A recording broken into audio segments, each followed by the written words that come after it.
ধন্যবাদ জানাচ্ছি আপনার মূল্যবান সময় দিয়ে আমাদের সাথে যুক্ত হওয়ার জন্য।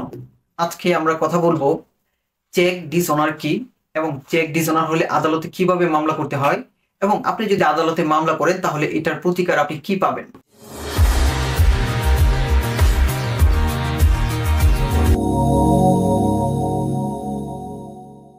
ধরুন করিম হাসানকে 5 লক্ষ টাকা ধার দিল। তখন করিম বলল, ভাই হাসান, আমি যে তোমাকে 5 লক্ষ টাকা ধার দিলাম সেটা তুমি যে আমাকে টাকাটা ফেরত দিবা সেটার বিশ্বাসতা কি? তখন হাসান বলল, আচ্ছা ঠিক আছে, আমি তোমাকে একটা চেক দিচ্ছি। তখন হাসান একটা চেক দিল। কিছুদিন পরে করিম এই চেকটি নিয়ে ব্যাংকে গেল। ব্যাংক কর্মকর্তা বলল যে আপনার এই চেকের এগেনস্টে অ্যাকাউন্টে কোনো টাকা নেই। তখন করিম বলল, আচ্ছা ঠিক আছে, তাহলে আপনি আমাকে একটা লিখিত দেন। তো ব্যাংক কর্মকর্তা একটি লিখিত দিল এবং চেকটি ফেরত দিয়ে দিল। এই যে ব্যাংক থেকে চেকটি ফেরত দেয় এবং টাকা যে নাই এটার যে একটা মেমোতে লিখিত দিল, এটাকে বলা হচ্ছে চেক ডিসঅনার।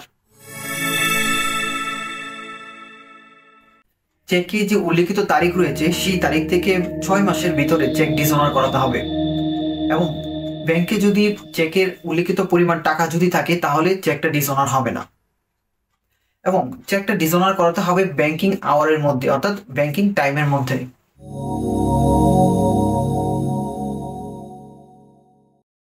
প্রথমে আপনি ব্যাংকে গিয়ে চেক ডিসঅনার করাতে হবে এবং 30 দিনের ভিতরে টাকা পরিশোধ করার জন্য একটা উকিল নোটিশ দিতে হবে।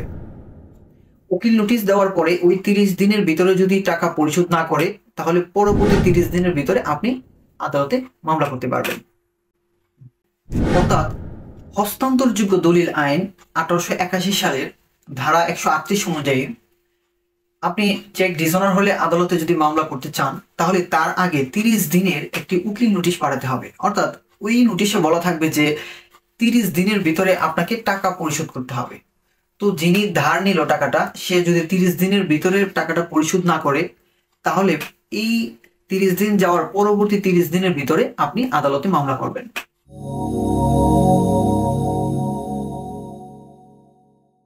চেক ডিসঅনার হওয়ার পরে 30 দিনের ভিতরে টাকা পরিশোধ করার জন্য একটা উকিল নোটিশ পাঠাতে হবে।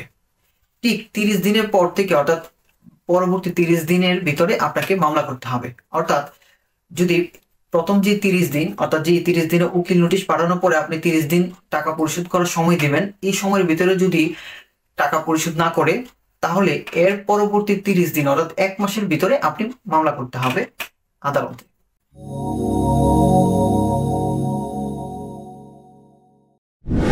তো চেক যদি ডিসঅনার হয় তাহলে মামলা করতে হবে চিফ জুডিশিয়াল ম্যাজিস্ট্রেট আদালতে অথবা চিফ মেট্রোপলিটন ম্যাজিস্ট্রেট আদালতে। অর্থাৎ যদি মেট্রোপলিটন এরিয়ার ভিতরে হয় তাহলে মেট্রোপলিটন ম্যাজিস্ট্রেট কোর্টে, আর যদি মেট্রোপলিটন এরিয়ার বাইরে হয় তাহলে চিফ জুডিশিয়াল ম্যাজিস্ট্রেট আদালতে মামলা করতে হবে। অর্থাৎ আপনার চেকটা যদি ডিসঅনার হয় তাহলে ওই চেকটি ডিসঅনার হওয়ার জন্য আপনি চিফ জুডিশিয়াল ম্যাজিস্ট্রেট অথবা চিফ মেট্রোপলিটন ম্যাজিস্ট্রেট আদালতে যাবেন।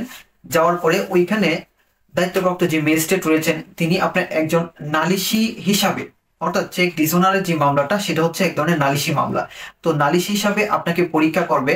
তো যদি পরীক্ষা করার পরে তার কাছে মনে হয়, অর্থাৎ ম্যাজিস্ট্রেটের কাছে যদি মনে হয় যে এখানে মামলা করার যথেষ্ট পরিমাণ গ্রাউন্ড রয়েছে এবং চেক ডিসঅনারের যে বিষয়টা সেটা সত্যতা রয়েছে, তাহলে তিনি মামলা হিসাবে এটা লিখিত নেবেন।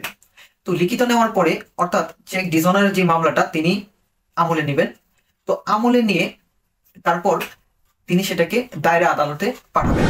হস্তান্তরযোগ্য দলিল আইন 1881 সালে ধারা 138 অনুযায়ী আপনাকে হয় চিফ জুডিশিয়াল ম্যাজিস্ট্রেট অথবা চিফ মেট্রোপলিটন ম্যাজিস্ট্রেট কোর্টে মামলা করতে হবে।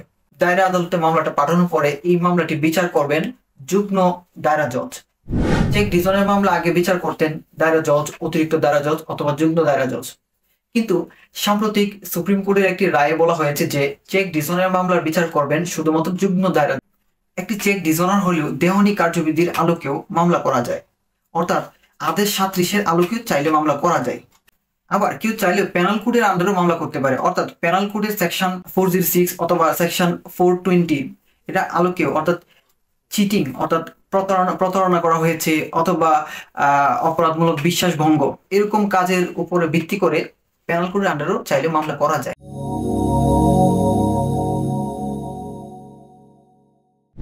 আগের যে আইনটি ছিল সেটা হচ্ছে চেক ডিসঅনার হলেই যিনি চেকটি দিয়েছিলেন তাকে শাস্তির আওতায় আনা যেত। কিন্তু সাম্প্রতিক সুপ্রিম কোর্ট থেকে একটি রায় রয়েছে যে চেক ডিসঅনার হলেই শুধু যিনি চেক দিয়েছেন তাকে শাস্তির আওতায় আনা যাবে। বিষয়টা এরকম নয়, বরং আগে দেখতে হবে যে লেনদেনের মাধ্যমে চেকটি দেওয়া হয়েছিল সেটি বৈধ লেনদেন কিনা, বা তাদের মধ্যে আদৌ কোনো লেনদেন হয়েছিল কিনা। এগুলির উপর ভিত্তি করে যদি সঠিকভাবে প্রমাণিত হয় এবং বৈধ কোনো লেনদেন থাকে, তখনই কেবল শাস্তির আওতায় আনা যাবে। চেক যদি ডিসঅনার হয়ে থাকে তাহলে 1 বছর পর্যন্ত কারাদণ্ড হতে পারে, অথবা যদি চেক ডিসঅনার হয়ে থাকে তাহলে চেকে যে উল্লিখিত টাকার পরিমাণ ছিল তার 3 গুণ পরিমাণ জরিমানা হতে পারে, অথবা উভয়দণ্ড হতে পারে। তবে এখানে একটি কথা রয়েছে, সেটা হচ্ছে যে চেকে যে উল্লিখিত যে পরিমাণ টাকা রয়েছে সেই পরিমাণ টাকা শুধু যিনি প্রাপ্য তিনি পাবেন, আর বাকি যে অতিরিক্ত যে টাকাটা হবে সেটা হচ্ছে সরকারি কোষাগারে জমা হবে। অর্থাৎ চেকে যে পরিমাণ টাকার কথা উল্লেখ রয়েছে তার থেকে বেশি যদি জরিমানা হয় তাহলে অতিরিক্ত টাকাটা সরকারি কোষাগারে জমা হয়ে যাবে। সেটা আবার যিনি প্রাপ্য, অর্থাৎ যিনি চেকের টাকা প্রাপ্য তিনি অতিরিক্ত টাকাটা পাবেন না। আবার মামলা করার সময় অথবা মামলা করার পরে অথবা মামলা চলার অবস্থায় অথবা মামলা করার পূর্বে যিনি চেক দিয়েছিলেন, যার চেকটি ডিসঅনার হয়েছে, তিনি যদি মারা গিয়ে থাকেন তাহলে যিনি টাকাটা পেতেন তিনি আর তার উত্তরাধিকারীর কাছে সেটা দাবি করতে পারবেন না, অর্থাৎ তিনি আর এই টাকাটা আর পাবেন না।